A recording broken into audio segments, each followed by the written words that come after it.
Hello friends, welcome to the channel. दोस्तों, आज हम सीखने जा रहे हैं टाइप्स ऑफ प्रोसेस कंट्रोलर। देखिए दोस्तों, ये जो स्क्रीन पे हम ये जो लूप डायग्राम देख रहे हैं, ये बेसिक कंट्रोलर का लूप डायग्राम है। इसमें क्या है, बेसिक कंट्रोल बोले तो इसमें प्राइमरी एलिमेंट है, ये फ्लो ट्रांसमीटर है, और सेकेंडरी एलिमेंट बोले तो कंट्रोलर।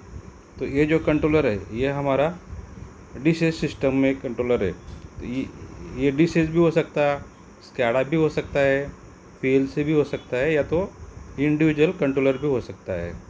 और फाइनल एलिमेंट है हमारा कंट्रोल वाल।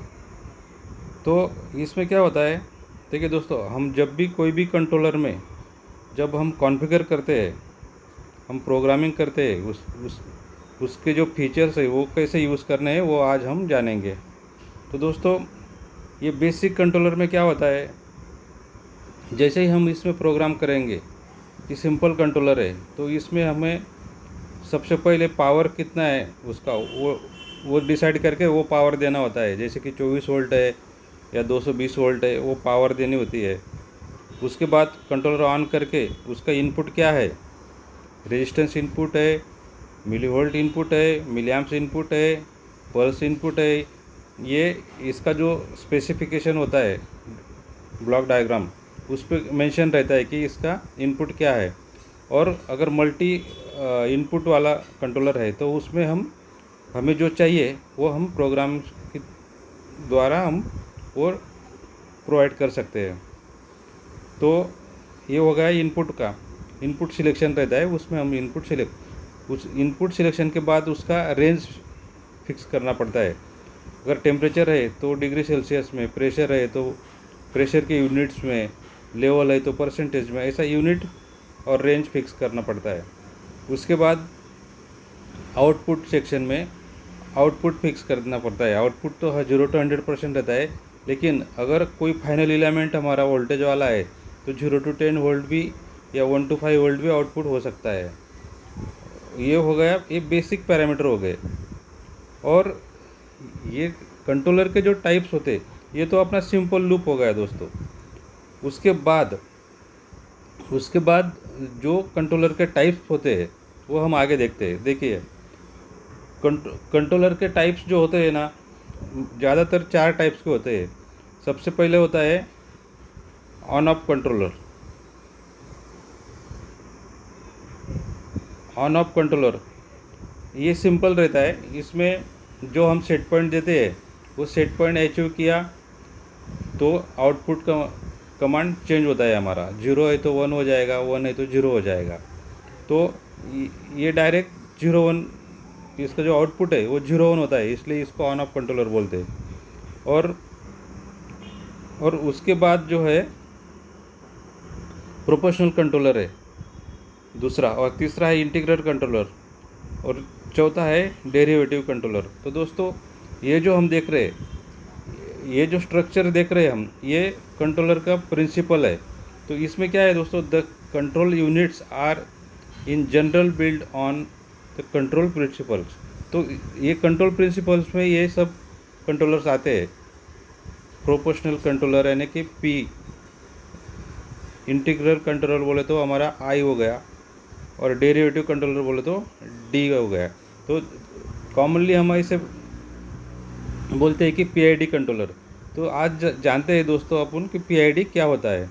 तो देखिए दोस्तों, ये जो इंटरनल स्ट्रक्चर है, इसमें क्या होता है, ये प्रोसेस एप्लीकेशन का एक अपन डायग्राम देख रहे हैं। तो ये मेजरिंग यूनिट, जैसे अपन ने पहले डिस्कस किया, मेजरिंग यूनिट कॉन्फ़िगर करना पड़ता है। उसके बाद सेट पॉइंट क्या है वो देना पड़ता है, और सेट पॉइंट और मेजरिंग यूनिट ये दोनों के कंपेरिजन के लिए कंपेरेटर रहता है, ये कंपेरेटर रहता है। और जो प्रोसेस वैल्यू मिल रहा है और हमने जो सेट पॉइंट दिया है, तो प्रोसेस वैल्यू और सेट पॉइंट में जो एरर है, वो एरर को एक कंपेरेटर कंपेयर करता है। उसके बाद आगे वाला जो सेक्शन है वो आता है हमारा प्रोपोर्शनल कंट्रोलर। अगर हम प्रोपोर्शनल कंट्रोलर यूज़ कर रहे हैं तो उसमें खाली पी कंट्रोलर हम बोलेंगे। अगर हम आई भी यूज़ कर रहे तो पी आई कंट्रोलर बोलेंगे। अगर डी भी यूज़ कर रहे तो उसको हम पी आई डी कंट्रोलर बोलेंगे। और ये सब कैलकुलेट होके जो आउटपुट निकलेगा वो हमारा फाइनल एलिमेंट के लिए जाएगा। और उसके बाद जो फाइनल एलिमेंट बनेगा वो हम आगे देखते हैं। और उसके बाद ये हम प्रोपोर्शनल क्या होता है, इंटीग्रल क्या होता है, इसके बारे में हम आगे डिस्कस करते हैं।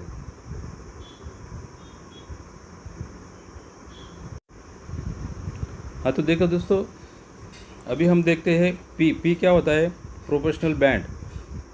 The proportional band P express the value necessary for 100% controller output. If P is equal to 0, the gain or action factor Kp would be infinity. The control action would be on off.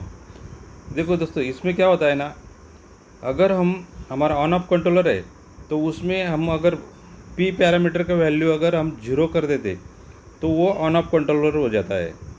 और उसके आगे अगर हम 0 की जगह पे 0.1 भी अगर डालते या 1 डालते हैं तो भी वो प्रोपोर्शनल कंट्रोलर हो जाता है।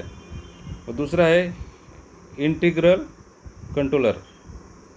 तो इंटीग्रल कंट्रोलर क्या होता है, with integral action the controller output is proportional to the amount of the time the error is present. Integral action eliminates offset. तो दोस्तों, जैसे ही प्रोसेस में वेरिएशन आता है तो इंटीग्रल एक्शन क्या करता है, ये जो होता है ये आउटपुट का प्रोपोर्शनल रहता है।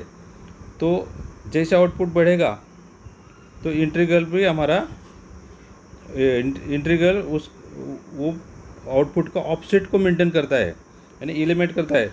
मतलब आउटपुट का proportional to amount of time the error is present. तो आउटपुट और सेट पॉइंट, इसमें जो एरर है तो वो एरर को एलिमिनेट करता है। तो वो ऑफसेट मेंटेन करता है दोस्तों। उसको वो जो भी वेरिएशन आएगा आउटपुट में उसको वो मिनिमाइज़ करता है। और उसके बाद देखते हैं डेरिवेटिव कंट्रोलर। तो डेरिवेटिव कंट्रोलर क्या है, with derivative action the controller output is proportional to the rate of change of the measurement of error. The controller output is calculated by the rate of changes of the deviation or error with time. तो ये derivative controller क्या है, ये भी same pi जैसा ही काम करता है, लेकिन इसमें हमें एडिशनल क्या मिलता है, जो भी प्रोपोर्शनल आउटपुट का जो प्रोपोर्शनल रेट है वो चेंज ऑफ द मेजरमेंट और एरर। तो ये जो चेंज होता है तो इसमें जो एरर हमें मेजर होता है वो एरर को वो कैलकुलेट करके वो डेविएशन का जो टाइम है वो एरर विथ टाइम, मतलब वो कितने टाइम में वो एरर हो रहा है तो उसको वो मिनिमम करने की, मैनिपुलेट करने का ट्राई करता है। तो ये हो गया डेरिवेटिव कंट्रोलर। और चौथा होता है हमारा पीआईडी कंट्रोलर, जिसको हम बोलते हैं। तो वो प्रोपोर्शनल इंटीग्रल डेरिवेटिव कंट्रोलर यानी कि पीआईडी कंट्रोलर।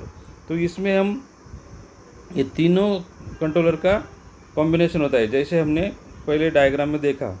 तो ये क्या होता है दोस्तों, the function of the individual proportional integral and derivative controller complements each other. If they are combined, it's possible to make a system that responds quickly to change derivative, tracks required positions proportional, and reduce steady state error integral. तो देखिए दोस्तों, ये तीनों मिलके जो भी जितने भी वेरिएशन आते हैं हमारे प्रोसेस में तो उसको मैनिपुलेट करते हैं, स्टेबल करते हैं और हमें और जो रिस्पॉन्स होता है, अगर सडनली कोई हमारे प्रोसेस में चेंज आता है तो वो क्विकली वो चेंज करके उसको वो स्टेबल करने की ट्राई करते हैं। जैसे कि नोट में दिया है that the correlation may not be exactly accurate because P, I and D are dependent of each other। ये जो PID है ये एक दूसरे के ऊपर डिपेंड होते हैं दोस्तों। Changing one of this variable can change the effect of the other two. यानी हमने अगर जैसे कि PID ये जो पैरामीटर हम सेट करते हैं, इसमें अगर हम P को भी चेंज करेंगे तो भी इस दूसरे जो दो पैरामीटर है डी आई और डी, इस पे भी इफेक्ट आता है। तो ये तीनों का कोऑर्डिनेशन है दोस्तों। अभी ये जो ग्राफ देख रहे हैं ये हम देखते हैं। अभी देखिए दोस्तों, ये जो रेड लाइन जो हम देख रहे हैं, तो ये जो है ये हमारी पी कंट्रोलर की है। तो पी कंट्रोलर में क्या होता है, जैसे ही प्रोसेस हम स्टार्ट करेंगे तो फर्स्ट पीक जो है वो ज़्यादा जाती है और डाउन भी ज़्यादा आती है। तो ये जो खाली पी कंट्रोलर में होता है, उसके बाद वो धीरे धीरे स्टेबल होता है। ये हो गया हमारा ये पी कंट्रोलर का रिस्पांस है। और दूसरा है हमारा आई। तो ये जो ब्लू कलर का ट्रेंड हम देख रहे हैं, ये है हमारा आई कंट्रोलर का PI कंट्रोलर का रिस्पांस। तो इसमें क्या होता है, फर्स्ट रिस्पांस जो है वो हमारा स्लो होता है PI में, लेकिन उसके बाद वो फास्ट एक्शन हो जाता है और फास्ट एक्शन करके जो भी सेट पॉइंट और प्रोसेस में जो एरर है वो एलिमिनेट करके स्टेबल करने का ट्राई करता है। ये हो गया हमारा PI का ग्राफ। और दूसरा है हमारा PD कंट्रोलर। तीसरा है जो है हमारा PD कंट्रोलर। तो ये जो ग्रीन वाला जो ट्रेंड हम देख रहे हैं, लाइन देख रहे हैं, तो ये PD कंट्रोलर है। अभी जो 4 कंट्रोलर हमने डिस्कस किए, on off controller, P controller, PI controller, PID controller, तो ये जो 3 कंट्रोलर है P, I एंड D, तो ये तीनों का भी कॉम्बिनेशन होता है। और चौथा कॉम्बिनेशन PD करके भी हम यूज़ कर सकते हैं, मतलब प्रोपोर्शनल प्लस डेरिवेटिव, ये भी कंट्रोल हम यूज़ कर सकते हैं। तो ये जो ग्रीन लाइन हम देख रहे हैं, तो ये PD कंट्रोलर का रिस्पांस का लाइन है। तो PD कंट्रोलर में भी क्या होता है दोस्तों, जो फर्स्ट अभी देखिए, जो हमें P में जो फर्स्ट पिक जा रही थी उससे ज़्यादा PD में जाएगी। जो फर्स्ट पिक है वो PD कंट्रोलर में जाएगी। उसके बाद जो डाउनवर्ड आएगा वो ज़्यादा नहीं जाएगा, वो तुरंत स्टेबल हो जाएगा।